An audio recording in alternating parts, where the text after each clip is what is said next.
अस्सलाम वालेकुम नाजरीन, उम्मीद है आप खैरियत से होंगे और आपके प्यारे प्यारे कमेंट्स पढ़ पढ़ के मैं भी खैरियत से हूँ और मुझे बहुत अच्छा लगता है आपके इतने खूबसूरत कमेंट्स पढ़ के।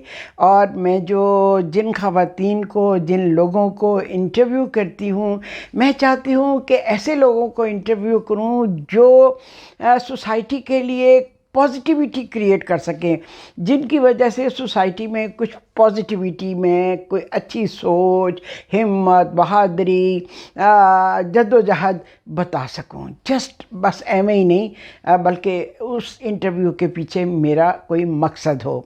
जी, तो आपने एक ख़ातून जो हाथों पैरों पूरे जिस्म से माजूर हैं, सिर्फ़ वो बातें कर सकती हैं और बहुत मुश्किल से एक हाथ को दूसरे हाथ से पकड़ के बामुश्किल निवाला खाने की कोशिश करती हैं, उनको मैंने इंटरव्यू किया।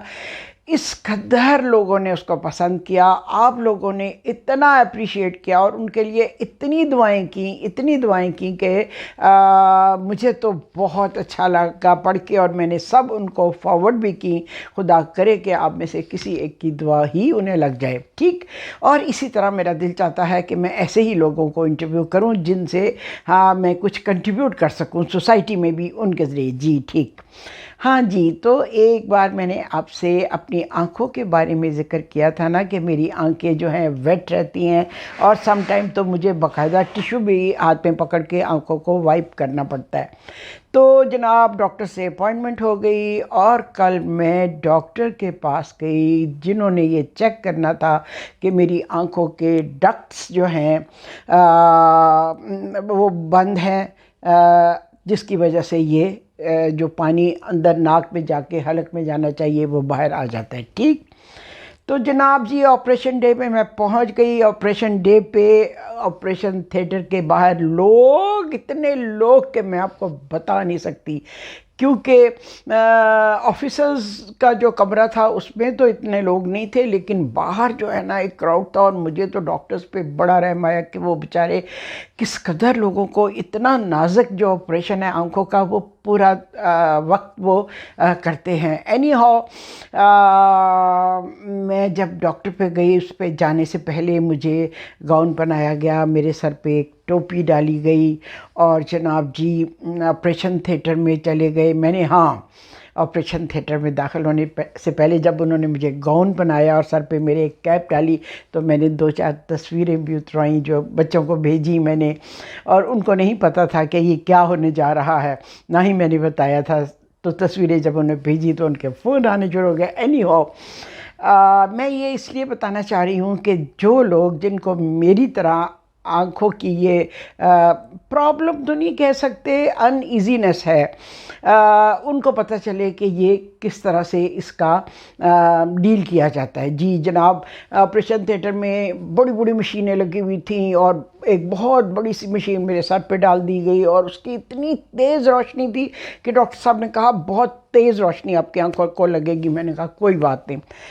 फिर जनाब जी मेरी आंखों को वाइप किया गया, फिर उसके बाद कोई सॉल्यूशन डाला गया, फिर वाइप किया गया, फिर सॉल्यूशन डाला गया, फिर उसके बाद जी डॉक्टर साहब ने कहा आंखें खुली रखें। मैंने आंखें खुली रखी सीधे लेट के और मेरी आंखों में यहाँ पे ओह सुई टाइप चीज़ जो है ना वो दाखिल, मतलब इंसर्ट की गई। इतनी पेनफुल थी, मैंने कहा उफ़ अल्लाह। और फिर काफ़ी दफ़ा उन्होंने जब सुई डाली और मेरे से पूछा कि आपके हलक में पानी आए तो उसको आप निगल लें क्योंकि वो साफ़ पानी है। मैंने कहा मेरे हलक में कोई पानी नहीं आया। फिर उन्होंने एक सुन करने वाला इंजेक्शन मेरी आँख में लगाया और उसके बाद फिर उन्होंने दोबारा सुइयाँ चुभई। फिर मैंने कहा आ गया मेरे हलक में काफ़ी पानी आ गया, जिसको मैंने निगल लिया और इस आँख का हो गया काम मुकम्मल और इसके ऊपर एक बड़ा सा पैच लगा दिया गया, ठीक है। जब इस आँख पे काम कर रहे थे तो इस आंख पे पैच लगा हुआ था, एक स्टिकिंग किस्म का पैच बड़ा सा। तो मैंने कहा कहीं मेरी पलकें तो नहीं उखड़ जाएंगी इससे। उन्होंने कहा नहीं ऐसा नहीं होगा। फिर जनाब इस आंख पे वो बड़ा सा पैच स्टिकिंग लगा दिया गया और दूसरी आंख पे काम शुरू हुआ। उफ़्ला, इट वाज सो पेनफुल ना। और काफ़ी दफ़ा उन्होंने जब वो अंदर सलाख या सुई या जो भी कुछ था, मुझे तो ये ऐसे ही लग रहा था मेरी आंख के अंदर एक बहुत ही नोकदार चीज़ जा रही है। तो वो जनाब जी काफ़ी पेनफुल था, लेकिन मेरे हलक में थ्रू आउट पानी नहीं आया। फिर डॉक्टर साहब ने छोड़ दिया। उन्होंने कहा कि बहुत ब्लॉक्ड है आपका ये डक्ट, तो इसको तो अंडर एनेस्थीसिया फिर हमें करना पड़ेगा इसके ऊपर काम। तो मैंने कहा अच्छा जी ठीक है, बस प्लीज़ अब इसको रहने दें। तो फिर जनाब जी थोड़ी देर मैं बैठी रही क्योंकि मुझे अब चक्कर आ रहे थे। और मैं जब बैठी रही तो नर्स, मेरे बहुत अच्छी नर्स थी, उसने मेरा हाथ पकड़ा हुआ था। और उसके बाद जनाब फिर मैं जब ज़रा स्टेबल हुई और वो बाहर आई और गाउन वाउन वो जो था पहना हुआ वो उन्होंने मतलब रिमूव किया। और उसके बाद फिर उन्होंने कुछ टेस्ट करवाने के लिए कहा, और जैसे ECG, echo test, chest x ray और हाइपेटाइटिस बी सी डी जो भी जितने भी होते हैं वो मैंने 2-4 करवाए। उसके बाद मैं बहुत थक गई और मैं घर आ गई जनाब जी। तो ये था कल का सारा प्रोसीजर। मैं इसलिए डिटेल में बता रही हूँ कि जो लोग ये करवाना चाहते हैं डक्ट्स का टेस्ट या प्रोसीजर, उनको पता हो कि ये किस तरह होता है। मुझे बिल्कुल कोई अंदाज़ा नहीं था।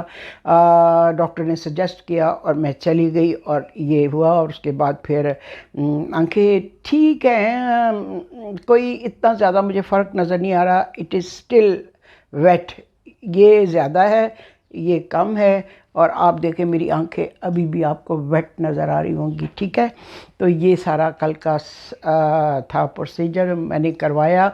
तो उम्मीद है कि आपको क्लियरली समझ आ गया होगा कि ये क्या चीज़ है और इसका किस तरह से तरीका है इसको मतलब क्योर करने का या जो भी कुछ है। तो मैं आपको वो तस्वीर भी अभी इसमें डालती हूँ जो कि मैंने ऑपरेशन थिएटर में जाने से पहले बनवाई थी। और बच्चों को जब भेजी तो उन्होंने हैरान होकर पूछा ये क्या हो रहा है जी, क्या क्या है। एनी हाउ, अब आपसे मैं इजाज़त चाहती हूँ। अल्लाह हाफिज़।